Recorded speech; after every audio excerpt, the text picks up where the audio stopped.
Həyat böyük bir komediyadır, amma çox təəssüflər olsun ki, bəzi insanlar hələ də onu ciddi qəbul edirlər. Bu fikirlər Charlie Chaplinə aiddir. Hər vaxtınız xeyir olsun. Bakı vaxtı ilə saat 16-dır. Dünya televiziyasının efirində üz-üzə proqramıdır. Komandamız bugünkü proqramı təqdim etməyə tam hazırdır.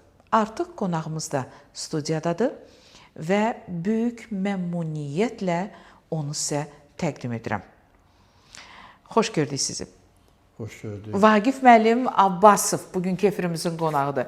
Necəsiz Vaqif müəllim? Çox təşəkkür edirəm. Dəvətinizə görə də xüsusi minnətdarlığımı bildirirəm. İcazənizlə sizi televiziya tamaşaçılarına təqdim edim. Olurmu? Buyur.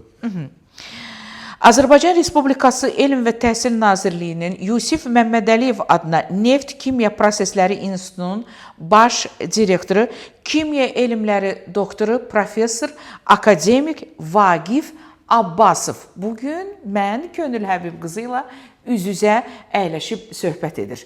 Vaqif müəllim, mən sizi bax bu cür təqdim etdim. Necə təqdimat olmalıdır, o cür təqdim etdim. Bəs siz özünüzü necə təqdim edərdiniz? Vaqif Abbasov kimdir? Mən bir sadə müəllim oğlu.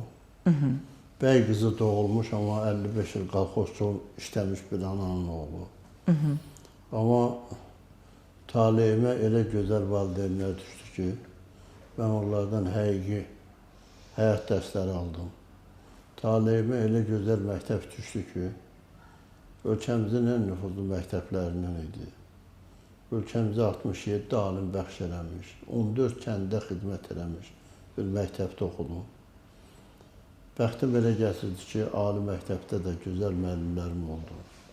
Elmə gəlişimdə də Azərbaycan elm tarixində öz izlərini qoyan gözəl insanlarla rastlaşdım. Cavanlara əl tutan, yol açan, alim ömrünü yaşamaq xoşbəxtliyini insanlara bəxş edən insanlardan dərs aldım.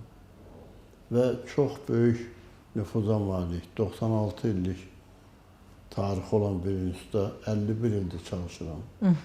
Və hesab edirəm ki, bütün həyat uğurlarında nə varsa, bax o sadaladığım mühitlərin hamısına borcluyum. Niyə alim oldunuz? Çünki bizim dediyim kimi məktəbimiz çox güclüydü. Bizdə elmə təhsilə çox böyük önəm verilirdi. Müəllimlərimiz sanki diplomsuz alim idilər. Və onlar heç biri təhsil peşələrini sevmirdilər. Onlar həm də gözəl şeir yazırdılar. Gözəl söhbətlər edirdilər.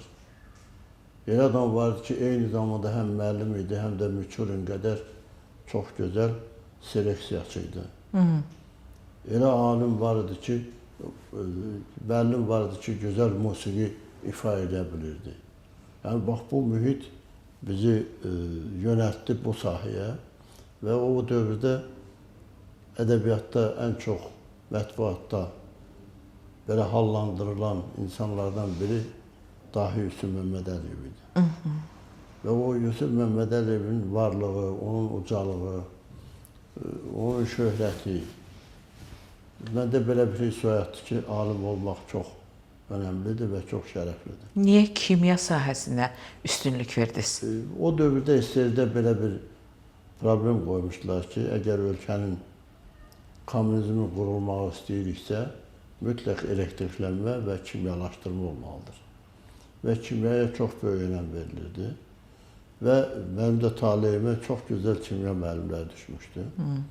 Bir tərəfdən dövlətin sifarişi, digər tərəfdən o cür çox peşəkar müəllimlər mənə kimyanı sevdirdilər. Və o gün bugün mən kimyanın sehrindən çıxa bilmirəm. Kimyada nə var ki, ona o cür bağlanmışsınız? Kimyada həyat var. Ətrafımızda hər nə varsa, hər şey kimya elminə bağlıdır. Kimyasız heç nə yoxdur. Hətta bizim qalaktikadan digər kənarda olan qalaktikalarda da kimyasız mümkün deyil. İnsanın insana olan o çəkiciliyi də kimyaya aiddir?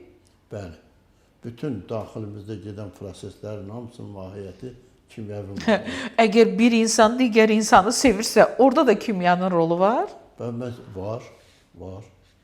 Çünki bizim emosional vəziyyətimiz daxilimizdəki lazım olan hormonların və bioloji aktiv maddələrin sintezini ya stimullaşdırır, ya ləngidir. Onun nəticəsində də emosionallığın xarakteri dəyişir. Bunu mütləq nəzərə almaq lazımdır.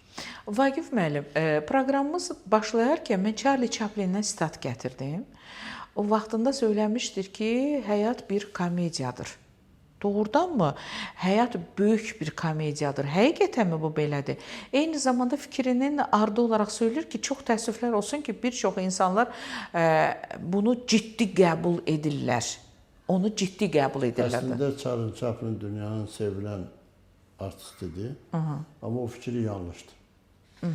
Dünyanı oyun meydanı düşünən, həyatı oyun sanan insanlar həyatlarını udzan olurlar axırda. Bəlkə özü bu sahə ilə məşğul olduğu üçün hər yerə, hər tərəfə gülərək baxıb və dünyanı bir komediya aləminə bənzədib.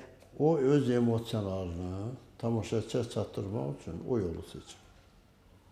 Əgər onun o çevik hərəkətləri, qeyri-adi hərəkətləri, insanı güldürən hərəkətlər olmasaydı, çox insanlar onu sevməzdi. Bəs Vaqif Abbasov, Azərbaycanımızın görkəmli alimi, əgər ona sual verilsəydi ki, həyat nədir, onda siz necə cavab verərdiniz? Həyat Allah tərəfindən bəxş olunmuş, təkrarlanmayan, geri dönməyən və dəyəri hüdudsuz olan bir yaşam zamanıdır. Əgər insan zamanını itirirsə, zamanını düzgün tənzimləmirsə, onun həyatı uğurlu ola bilməz. Belə bir misal var. Deyirlər ki, günəşli bir dünya. Bu fikri yəqin eşitmisiniz. Doğrudanmı dünyamız hər tərəfli günəşli bir dünyadır? Yox. Dünyamızın gecəsi də var, gündüzü də var. Amma gecə də. Hətta onların arasında keçid mərhələsi var. Hələ insanlıq ona ad qoymuyor. Qəflətən gündüzdən gecəyə keçid olmur. O qeyri-səlis məntiq bizim dahi alimiz Lütfüzadənin. O nəzəriyyə deyir ki, çox şeylər var. Məsələn, bax, deyirik qara, qapqara, zil qara, tünd qara. Mən bir neçəsini saydım. Amma qara qaradır da. Yox, çalarları çox fərqlidir. Məsələn, deyirik ağ. Ağappaq. Bəmbəyaz, ağappaq. Görürsünüz, o çalarların içində də sonsuz sayda çalarlar var. Sizin üçün dünyanın rəngi hansı rəngdir?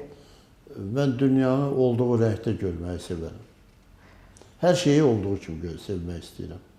Məsələn, insan boğazından yuxarı danışanda sevgidən, həyatdan, ehtiramdan, sədaqətdən dərhal hiss olunur. Və insanın gözlərinə bax, o insan ki, yalan danışır, sizin gözünüzə düz baxa bilməz. İnsanlar əgər bir-birinin gözünə rahat baxırsa, demək düz danışır, eləmi? O anda düz danışır. O anda düz danışır. Bəli, o anda düz danışır. Ümumiyyətlə, siz özünüz yalan danışmısınız? Mən sizə deyim, mən çalışıram ki, ümumiyyətcə yalan danışmayayım. Amma bəzən elə hallar olur ki, Hind filmində görmürsünüz də, deyir ki, həqiqəti sübut etmək üçün istifadə olunan yalan həqiqət sayılmalıdır. Bəzən elə olur ki, həqiqəti sübut etməyə ayrı imkan qalmır. Artıq yalan əl atırsan? O qısa müddətli yalan. Yayındırıcı yalan. Sən zaman tapırsan ki, arqumentləri toplayıb, o sənin üstünə sonsuz sayda güclə baskılar olanın qarşısını ala biləsən. Daha çox kimlər yalan danışır? Sədaqətsiz adamlar, etibarsız adamlar,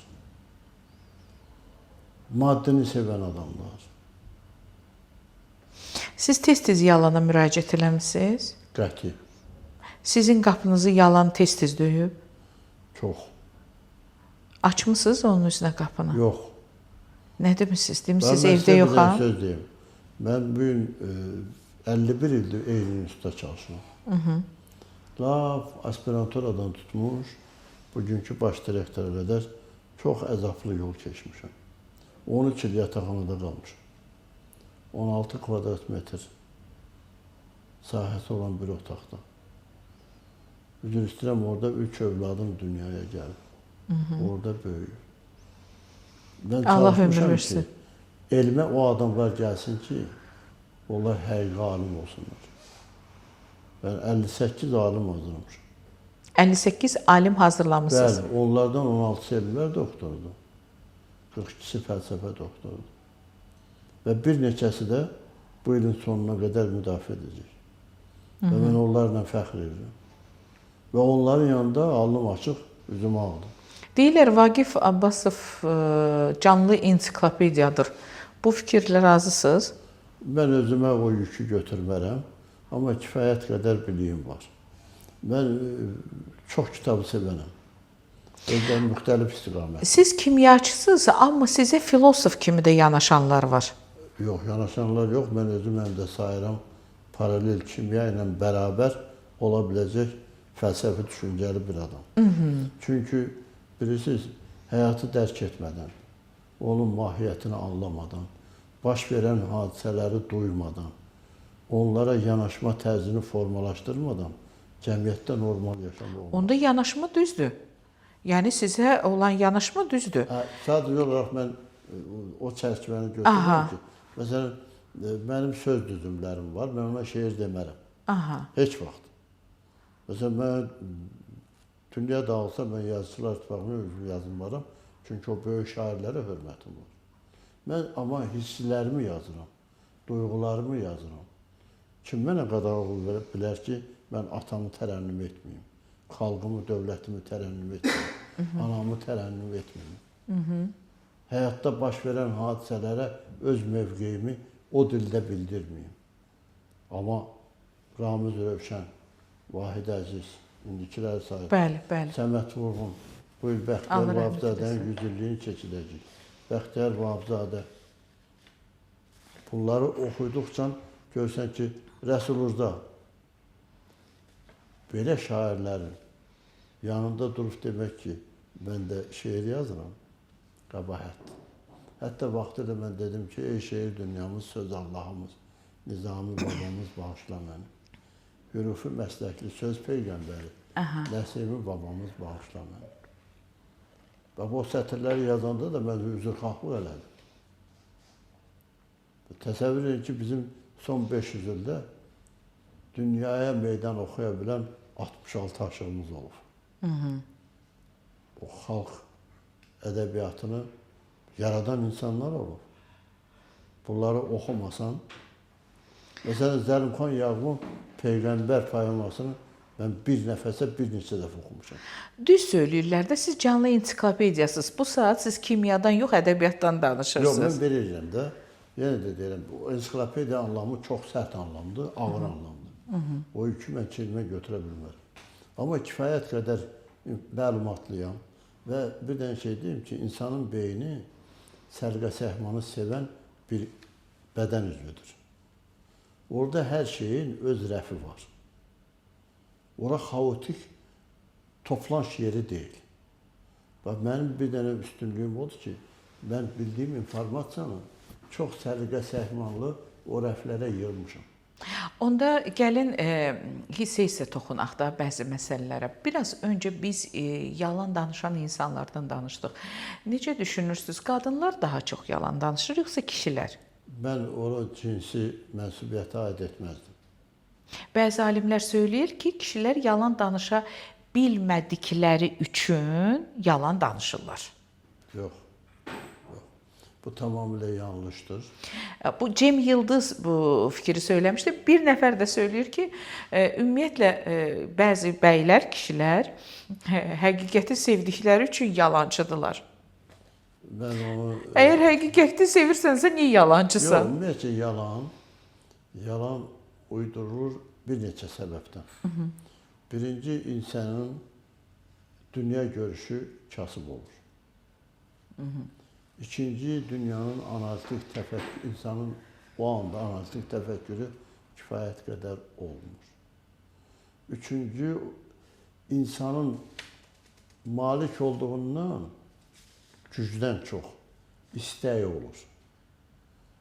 Və bu istək ayrı cür mümkün deyil. Gərək yalan olsun, aldadıcı olsun, şirinləşdirici olsun ki, sən ona nail ola biləsən. Əgər sən güclü insansansa, sənin güclü zəkan varsa, analitik təfəkkürün varsa, yaradıcı insansan, sən insanlar təşkilləndirə bilirsənsə, yalan danışacaqsan. Və yalan danışmaq çox qısa müddətli sənə nəsə dividend verə bilər. Amma yalan ayaq tutar yeriməz. Yox. Və sonraki dövrlərdə onun 10 qatını ödəməli olasın. Aydındır. Vaqif müəllim, biz qadın-kişidən danışırkən bir məqama toxunmaq istərdim. Siz müsahibələrinizin birində söyləmişdiniz ki, qadın beyni ilə kişi beyninin arasında fərq var. İndi də söylədiniz ki, ümumiyyətlə insan beyni səliqə-səhmanı sevir. Bu o səliqəsizlik daha çox qadın beynində olur, yoxsa kişi beynində? Yox, o yenə də cinsə aid deyil. O insanın vərdişlərinə aiddir. İnsan bilikləri toplamaq vərdişinə sahib olmalıdır. Vərdiş təkrarlanan təcrübələr nəticəsində yaranan stabilləşmiş bir fəaliyyət formasıdır. İnsan bir iş görüb onu vərdişə çevirə bilməz. O bir neçə təkrarlardan keçməlidir, stabilləşməlidir. Artıq beyin onu özündə qeydiyyata almalıdır. Hətta beyində şuuraltı qeydiyyata keçməlidir. Şuuraltı qeydiyyatı olmayan informasiya uzun müddət beyində qalmır. Bax, çox insanların qüsurlarından biri də odur ki, informasiyanı səthi götürürlər. Niyə qadınlar xaraktercə belə deyək, çılğın olurlar? Çılğın yox, həssas olurlar. Onlar, amma kişilər yox. Niyə kişilər ağlayanda deyirlər ki, gör nə həddə çatdı ki, kişinin gözündən yaş gəldi. Amma qadın ağlayanda rahat da bunu qəbul edirlər. Niyə? Qadın ümumiyyətcə emosionallığı idarə edən mərkəzə malik deyil qadının beyni. Və ona görə də istənilən bir negativ təsir və yaxud da güc formasının intensivləşmiş forması qadını ağlamağa sövq edir. Kişilərdə emosionallığı idarə edən mərkəz var. Orada da kişi nadir hallarda ağlayır. Sizdə emosionallığı idarə edən mərkəz var, kişilərdə. O kişilərdə var. Qadınlarda isə yoxdur. Aha. Qadınlarda da nitqi idarə edən mərkəz var, kişilərdə yoxdur. Demək biz qadınlar gözəl danışırıq, düzdür? Bəli, qadınların çox gözəl nitq mədəniyyəti var və qadınlar eyni zamanda həm danışır, həm eşidir, həm də əllə bir şey hazırlaya bilir. Aha. Kişi eşidirsə danışa bilmir, danışırsa eşidə bilmir. Biz nə maraqlıdır? Daha çox qadınlar kişilər aldadır, yoxsa kişilər qadınlar aldadır? Yenə də mən o cinsə aid eləməzdim. Elə qadın var ki, 1000 dənə kişinin qeyrət yükünü çəkir. Yox, söhbət belə xəyanətdən getmir. Ümumiyyətlə yalan danışır da, aldadır onu. Yox, elə yalan danışmağın özü xəyanata aparan yollardan biridir. Yenə də deyirəm, o vərdiş halına keçəndən sonra artıq sənin həyat fəlsəfən saxta olur. Dostuna yalan danış, valideynlərinə yalan danış, övladlarına yalan danış, qonşularına yalan danış, iş yoldaşlarına yalan danış. Sonu nə olacaq? Sonu heç nə. Bax, görürsün. Ona görə də gərək insan eləsin ki, dilini yalanlara yox, həqiqətə yönəltsin, doğruya yönəltsin. Amma yenə də deyirəm, bəzən elə olur ki, bax, görürsünüz, elə informasiya var ki, onu qəfildən heç kimə demək olmaz. Niyə sevən insanlar uduzan tərəf olurlar? Uduzan deməzdim. Sevmək qarşılıqlı münasibəti tələb edir. Mən ola Qarşılıqlı bilər ki, olmayanda uduzursan da. bəli, çünki məcbur eləyə bilmərsən ki, mən səni sevdim, sən də məni sev. Və ona görə də o qarşılığı olmayanda sayırsan ki, uduzdum. Əslində o uduzmaq deyil. Sən gərək fikirləşəydin ki, bu sevginin uğurlu olması mümkündür, mümkün deyil. Məsələn, ən fəlakətli nə olur? Ailə quranda bilik səviyyəsi, dünya görüşü, dünyaya baxışı fərqli, kəskin fərqli olanda ailə uğurlu olmur. Ona görə gərək insan o deyir ki, tayını tapmalıdır. Təsəvvür edək ki, insan o vaxt xoşbəxt olur ki, işə gedəndə də sevinir, evə gedəndə də. Bu hansı halda mümkündür? Peşəni sevib seçdiyində və sevdiyin adamla ailə qurduğunda. Bu hal olanda iki istiqamətin ikisində də xoşbəxtlik təmin olunur. Biri var peşəni sevmək, biri var insanı sevmək. Və mən gör nə dedim? Mənim burada aforizmlərim var. Bunun əksəriyyətini mən 1918-ci ildə Belarusiyada yazdım. Oteldə bir qələm, bir dəftər, bir də bu alim başım. Olarmı ki, o kitabı siz mənə bağışlayasınız? Bağışlayacağım. Nə Və gözəl. 2024-cü ildə bu kitab təkrar çıxdı. Bu qadınla bağlı məsələ var burada. Mən onu istəyirəm sizə deyəm.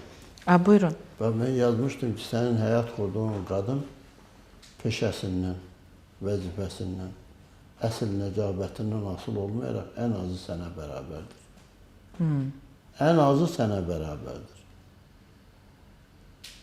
Və riyaziyyatda belə bir ifadə var. 0 və 1. 0 qabağa keçəndə 10 dəfə birin mahiyyəti azalır. Aha. Sağında olanda 10 dəfə mahiyyət artır. Artır. Bax, qadın kişinin sağında olanda, bu məcazi mənada, kişinin gücü 10 dəfə artır. Aha. Ona görə də insan gərək öz həyat yoldaşını sevsin. İnsan ümumiyyətcə qadına ehtiram olmasa, bu ayrı bir mümkün olmaz. Vakif müəllim, siz o yazını tapınca sizdən bir icazə almaq istəyirəm. Buyurun. Olarmı ki, sizin o kitabınızdan vaxtaşırıb mən istifadə edim? Yəni, siz fikirlərinizi efirdə səsləndirib. Bu kitab yazılıb insanlar üçün. Və mənim 120-yə yaxın kitabım var, heç biri satılmır. Ancaq hədiyyə olur. Çox gözəl, bu da mənə çatan Və hədiyyələrdir. girişində mən nə yazdım bu kitabı? Hesab edirəm ki, təqdim etdiyim fikirlərin hamısı sizə vacibdir. Odur ki, mündəricat axtarmadan oxuyun. Peşman olmazsınız. Bu mənim qənaətimdir. Amma qənaətim yoxdan var olmayıb ki, yanılım. Mən dünyanın dahi və müdrik insanların həyat dərslərindən faydalandığım üçün qənaətimin doğruluğunda əminəm. Yazdıqlarımı oxuyun. İnanın ki, zərrə qədər şübhəm yoxdur ki, fikirlərimi qəbul edəcəksiniz. Axı, mən onları sizə sonsuz sevgi ilə yazmışam. Axı, mən sizlərə xoş sabahlar, sağlam bədən, sağlam ruh, uzun ömür, həyat uğurları, şərəfli insan ömrü arzulayan dostunuzum. Məni dostunuz olaraq qəbul etsəniz, dünyanın xoşbəxt olaram. Mən sizi özümə yaxın dost bildim. Təşəkkür. Və gör, qadın müqəddəsdir. Onun qəlbini sındırmaq Allaha üsyan etməkdir. Qadın təhqir insanlığı təhqirdir. Keçmişi, bugünü, sabahı təhqirdir. Qadın sevilmək, əzizlənmək, qorunmaq üçün yaranıb. Əzab çəkmək üçün yox. Qadın səsi həyat nəğməsidir. Bu nəğmə eşidilməyən ən gözəl saraylar da Xarabazardan dəhşətlidir. Yəni, insan gərək bilsin ki, mən həmişə 5 müqəddəs saymışam. Allah müqəddəsdir, Peyğəmbərimiz müqəddəsdir. 3-cü yerdə mütləq ana gəlir. Çünki insan bioloji varlıqdır. Bax görürsünüz, ünsiyyətdən başlanan ucalmaq yolu bu kitab yazılır. Burada mən göstərirəm ki, səni adamdan insana çevirən ilk insan kimdir? Anan. Ana. Adam biyolojidir, insan sosiolojidir. Səni insanlığa ucaldan adam müqəddəslərin müqəddəsidir. Ata 4-cü, müəllim 5-ci. Yəni, bax, bu beşlik olmasa, heç kim xoşbəxt ola bilməz. Əgər Mendeleyev cədvəlinə bir nəzər yetirsək, orada kimyəvi maddələr, bu ümumiyyətlə, əgər nəzər yetirsək, necə düşünürsünüz? Qadın orada harda olardı? Qadın ümumiyyətcə bəşəriyyətin anası olduğu üçün ən müqəddəs yeri onundur. Mənim yanımda qadını təhqir etmək olmaz. Mənim yanımda qadını kiçiltmək olmaz. Əgər nəsə narahatçılıq varsa, o qəbahət qadının deyil. Var katalizator insanlar, düzdürmü? Elə deməyim, deyək ki, müəyyən proseslərə yanlış müdaxilə edən insanlar. Və orada iki kateqoriyada olur. Biri bilərəkdən edənlər, biri bilməyərəkdən edənlər. Əgər bilməyərəkdən edən varsa, onu bağışlamaq olar. Yox, əgər qəsdən edən varsa, ona mütləq cəza verilməlidir. Bax, yadınızda saxlayın, elə şeylər var ki, orada cəzasızlıq mümkün deyil. Ana təhqir olunursa, övlad küçəyə atılırsa, ata qocalar evinə atılırsa. Bu dəhşətdir. Bəli. Bəs sənə həyatdan insana dəyərli bir şey varmı? Sən həyatın borçlu olduğun adama borçlu olduğunu unudursan. Həyat insanı nə vaxt döyür? Bax, o borcu bilməyib, sonra gözünü açanda ki, lələ köçüb yurdu qalıb. Və onda da fayda olmur. Yadınızdadır, bir əfsanə var, Səbət əfsanəsi. Gəlin yoldaşına deyir ki, atam qocalıb, bizlə yaşamaz. O da atasını qoyur Səbətə, aparır meşəyə. Qoyub qaydanda ata çağırır ki, oğul Səbəti götür. Deyir, nəyimə gərək? Lazım olacaq. Sən də qocalanda səni aparacaq. Övladın sənin həmən Səbətlə gətirəcək. Və o da qayıdır, alır atasının çiyninə, gətirir və xanımına deyir ki, dərk elədim ki, bizim yolumuz düz deyil. Bax, o insan xoşbəxt olur ki, mən sizə deyim də, ana heç vaxt övladına qarğış eləmir. Hətta ən pis övladına qarğış eləmir. Eləmir? Yox. Və ananın qarğışı da övladı tutmur. Çox qəribədir. Çünki ürəkdən demir. Aha, Vaqif bəy, mən üzr istəyirəm, sözünüzü kəsəcəm. İndi efirimizdə reklamların vaxtıdır. Gəlin, kiçik bir fasilə elan edək, reklamlara keçid alaq. Reklamlardan sonra söhbətimizi davam etdirərik. İcazənizlə. Buyurun. Hörmətli izləyicilərimiz, Dünya Televiziyasının daimi tamaşaçıları, efirdə üz-üzə proqramıdır. İndi hal-hazırda üz-üzə proqramında reklam blokudur. Gəlin reklamları izləyək, daha sonra dəyərli akademikimizlə, professorumuzla söhbətimizi davam etdirəcəyik. Üz-üzədəsiz, hörmətli izləyicilərimiz. Hər birinizə təşəkkür edirəm ki, bizə baxırsınız. Vaqif müəllim Abbasov bugünkü efirimizin qonağıdır. Vaqif müəllim haqqında danışanda söyləyirlər ki, Vaqif Abbasov canlı ensiklopediyadır. Düzdür, Vaqif müəllim bu fikri qəbul eləmir. Söyləyir ki, bu çox məsuliyyətlidir. Amma Vaqif müəllimin keçdiyi həyat yoluna nəzər saldıqda biz nələr görürük, nələr bilirik və nələri öyrənirik, bu artıq bir sözlə, uzun sözün qısası, bugünkü efirimizin qonağı bizim dəyərli alimimiz Vaqif müəllimdir. Vaqif müəllim, proqramımızın böyük hissəsini artıq geridə qoymuşuq. İndi ikinci hissəsinə keçid alırıq. Siz anadan danışdınız. Hər birimizin həyatda anamız və atamız var. Biz, övladlar, valideynləri seçmirik. Söylədiniz, ananı atmaq, atanı atmaq bu mümkündür. Heç cürə qəbul eləyə bilmirəm. Övladı necə atmaq olar? Valideyni necə atmaq olar? Amma çox maraqlı bir əfsanəni söylədiniz. Vaxtı ilə o atasını atan deyir səbətə saxla. Vaxt gələcək, sənin özünü, öz övladın elə aparıb o səbətlə səni atacaq. Hansısa bir meşədə qoyacaq. Həyat təkrarlanır. İl-ili əvəz edə bilər, nəsil-nəsli əvəz edə bilər. Amma həyat təkrarlanır. Burada eyni zamanda genetika da öz sözünü deyir, elə deyilmi? Genetik faktor deyilən bir şey var. Əgər sən atmısansa, bil ki, nə vaxtsa sənin övladın səni də atacaq. Doğrudur. Bu həyatda heç nə işsiz qalmır. Ona görə də insanlar gərək bir şey də qeyd edeyim. Məsələn, bayaq istədim davam edəm. Ata ömründə ata qarğışından ağır qarğış yoxdur. Ana qarğışı adamı tutmur.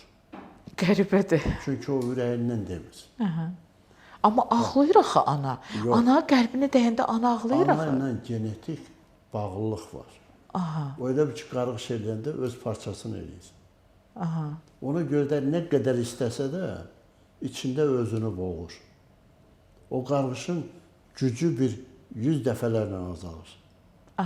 Amma ata qarğışı çox ağır edir. Ona görə də ümumiyyətcə çalışmaq lazım ki, valideynlər qarğış yox, alqış desin. Bəli. Sevinsin. Bəli. Bilirsiniz, biz çox insanlara mən deyirəm ki, bax bu günləri siz dünyanın sahibi ola bilərsiniz. Amma bax mən bu saata 97-ci ildə dünyasını dəyişmiş anamın hər ay 2 dəfə mütləq gedərəm qəbr üstünə. Mütləq. Bütün rayondakılar hamısı bilir. Çünki bax o kolxozçu anam qabarlı əlləri ilə bizi oxutdu. Bizə həyat bəxş elədi. Bizə tərbiyə verdi. Bizə qonşuluq mədəniyyətini öyrətdi.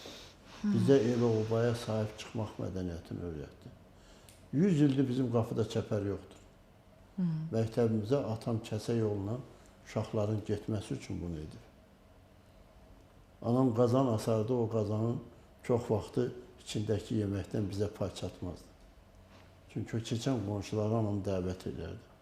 Bizim qapımızda həmişə bir masa vardı, onun arxasında qonşular olardı. Qonşuluq mədəniyyəti çox zəngin idi. Çox zəngin. Siz təsəvvür edin ki, 6 evin bir təndiri var idi. O təndirdə pişən ilk çörək 2 istiqamətə birinci göndərilərdi. Hamilə olan, qadın olan evə, bir də ağır xəstə olan evə. Çünki o çörəyin ətri gedəndə onun gözü o ətirdə qalmasın. Fikir verirsiniz, bax belə tərbiyə olunanda insan xeyirxah olur. Vaqif müəllim, siz danışdıqca mən biraz kövrəlirəm. Çünki 2004-cü ildə mən anamı itirdim 50 yaşında. Çox cavan getdi, ziyalı bir xanım idi. Düzdür, biz şəhər yerində doğulmuşuq.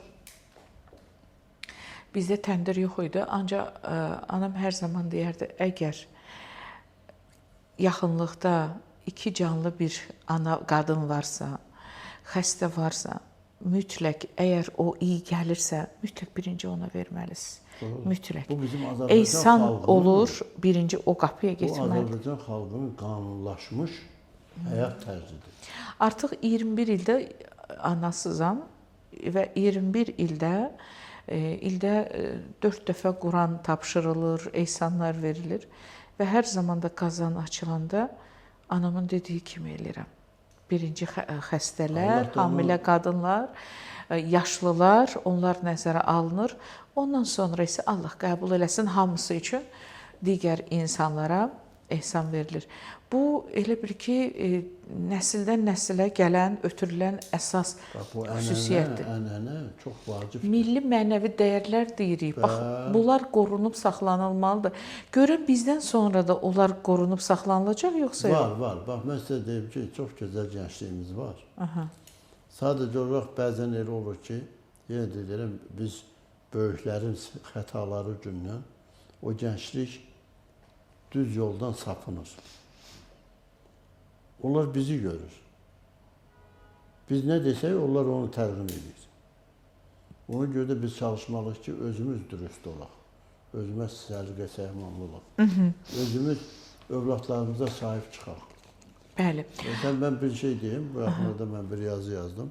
Məsələn, 60-cı illərdə, 70-ci illərdə bizim 4 kəndin çayxanası o sadəcə əyləş yeri deyildi. Əylənmək məkanı deyildi. O kəndin elm problemlərinin müzakirə olunduğu bir yer idi. Düşüncə yeri idi. Sanki 4 kəndin beyin mərkəzi idi. Ona görə də bütün o 4 kəndin... Bütün məsələlər orada həll olunurdu. Məsələn, biz tətilə gedəndə, universitetdə təhsil alandan sonra, qaçırdıq kəndin ortasına. Çünki orada ziyalı mühit var idi.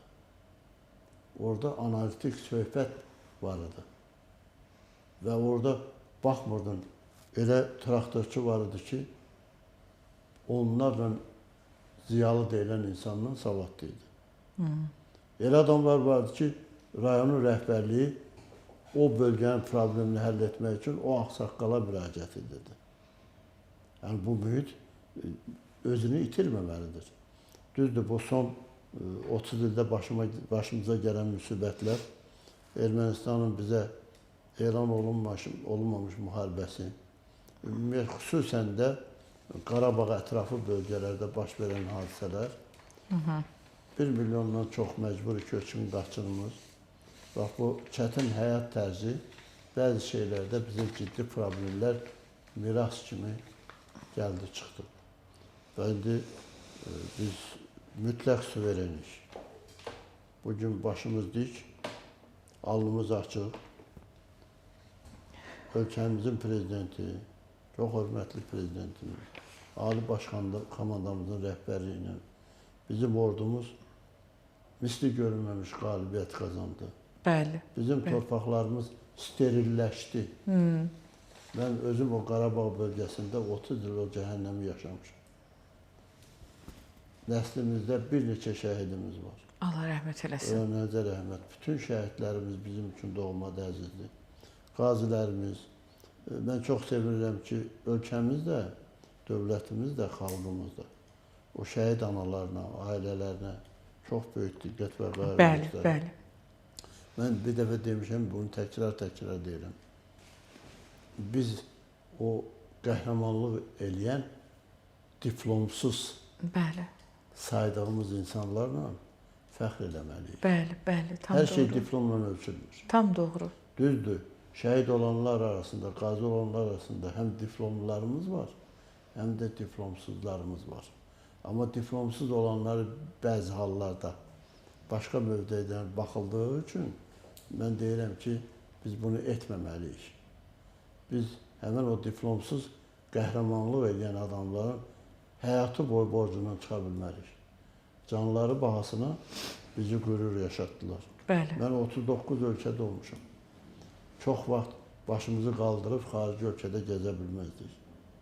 Bugün bütün dünya heyran qalır ki, Azərbaycan ordusu, onun gəncliyi nələri yaratdı. 44 günə. 44 günə və sonra da 23 saat 42 dəqiqə. Bəli. Bu, misli görünməmiş bir zəfərdir. 200 ildən çox tarixdə biz belə bir nailiyyət qazanmamışıq. Tam doğru. Və heç ağlımıza da gəlməzdi. Və ona görə də həm də insanlarımıza deyirəm ki, bax, bugün Qarabağda, ətrafında baş verən böyük qurucuq işləri. Görün, dünyanın 3 Türk dövləti Laçında 1880 metr hündürlükdə bütün dünyaya 3 qardaşın mesajını verdi.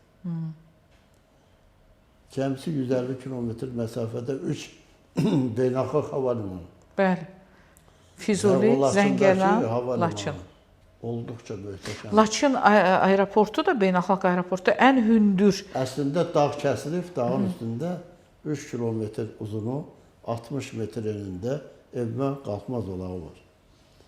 Və inanırsınız, onu da yaradan kişi, o limanın, o uçuş, qalxma zolağını yaradan kişi də məşhur bir professorumuz olub, Əli Əliyev. Vaxtilə atası sürgün olunmuş. Və onun oğlu Azbertin rəhbəri Kamil müəllim elədi bunu. Mən çox sevinirəm və buradan ona da təşəkkür edirəm. Müəllimin də ruhu şad olsun. Bütün xalqımızı təbrik edirəm ki, bax biz belə bir möhtəşəm uğurlara imza atmışıq. Suqovuşanla bizim kəndin arası 21 kilometrdir. İndi Suqovuşan cənnət. Və keçən Naftalanla oranın arası 27 kilometrdir. Keçən il 47 ölkədən 18 min insan gəlib. Naftalanda müalicə. Və onların bir çoxu Suqovuşanda Talışda olub. Oradakı indi möhtəşəm tikintini görəndə gözlərinə inanmırlar. Şuşa təntənəsini görməmək mümkün deyil. Və ona görə də mən hesab edirəm ki, biz hər birimiz, istəyirsən ahılı, istəyirsən orta yaşlı, istəyirsən cavanı, biz dövlətimizdən fəxr eləməliyik. Bəli. Xalqımızdan qürurlanmalıyıq. Elə xalq var ki, 300-400 milyon əhalisi var, amma müdürlərini sayırsan, parmaqların bir neçəsi boş qalır. Amma bizim cəmisi dünyada 50 milyona yaxın azərlərimiz var. Parmaqlarımızda yer olmur, dahilərimizi, müdürlərimizi saymaqla. Bu xalqın böyüklüyüdür, bu xalqın uğurluğudur. Bəli, Vaqif müəllim, təşəkkür edirəm. Çox gözəl fikirlər söylədiniz. Artıq proqramımızın da sonudur. Başqa suallarım da vardı, amma çox təəssüf ki, o sualları verə bilmədim. Gəlin belə danışaq ki, bir müddət keçsin, bir gündə danışaq, sizinlə görüşək.